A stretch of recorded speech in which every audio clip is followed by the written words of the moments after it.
down by Avery's Hill, where the air smelled like snakes that we'd shoot with our pistols, and empty pop bottles was all we would kill. And Daddy won't take me back to Muhlenberg County, down by the Green River, where paradise lay. Well, I'm sorry, my son, but you're too late in that. Peabody's coal train is hauled away.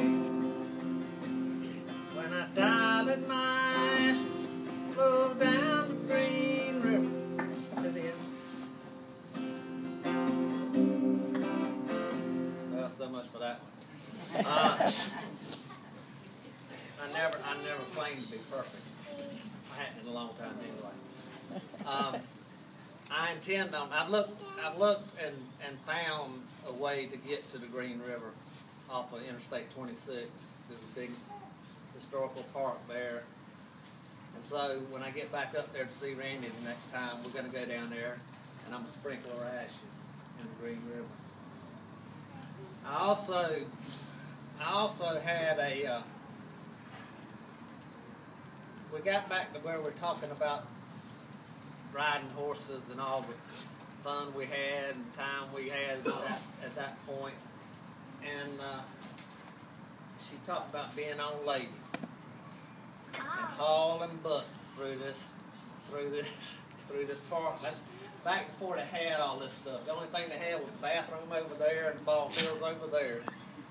And she'd be riding that old black Morgan, and Peppy'd be running right along behind her.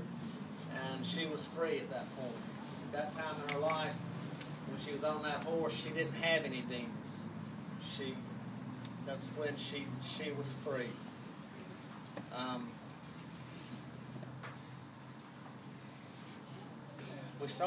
She got all the way back to when we were 5 or 6. And we used to play this game called Danny and Crawley. Now you got to understand, I'm 60 years old. So back then we had 2 TV channels. We had Cowboys and Indians and Cops and Robbers, and that's what we played. And we'd get on an old rocking chair on rainy days, and we'd rock in the living room. We'd chase them old bad guys around, and we'd finally catch them and kill them. Then I'd get out the Bible and I'd read, lift up your head, O ye gates, and be ye lifted up, ye everlasting doors. Who shall ascend into the house of the Lord? He that hath clean hands and a pure heart. But you know, she found that peace again. She found that happiness when she got sober. And that laugh and that smile that's on that thing right there, it was so evident.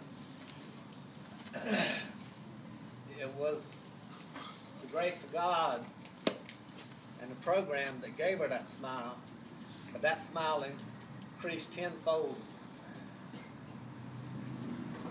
when that man over there, Randy, came into her life. Randy loved her like nobody else I've ever seen. And he gave her that infectious smile again. He was able to love her during the hard times, and he was able to love her during the time they were apart, and he was able to love her when they got back together. And when Millie decided to move to the mountains, she called me up one day and said, you know, I'm thinking about moving to the mountains. Miles is going to have a baby. And I said, okay, well, take your time and figure it out. And let me know. About a half hour later, Carrie called. Said, I heard Millie's moving to the mountains. So it was a very short period of time after that until she took off and went up there. And she was back home. She was back home. She was back at peace.